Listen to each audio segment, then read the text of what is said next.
বিসমিল্লাহির রহমানির রহিম। আসসালামু আলাইকুম সুপ্রিয় দর্শক। চৌঠা জিলহজ, জুম্মা পার। বুঝতে পারছেন কতটা গুরুত্বপূর্ণ? হ্যাঁ, হজ এই মৌসুমে সবচেয়ে গুরুত্বপূর্ণই বলা চলে।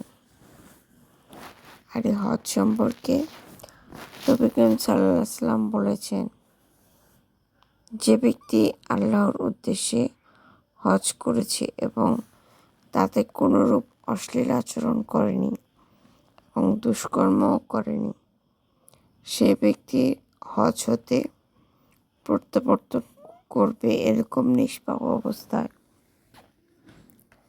ঠিক যেমনটি মাতৃগর্ভ থেকে এই পৃথিবীতে এসেছিল। উফ, আমরা যে কবে হব, তাই না?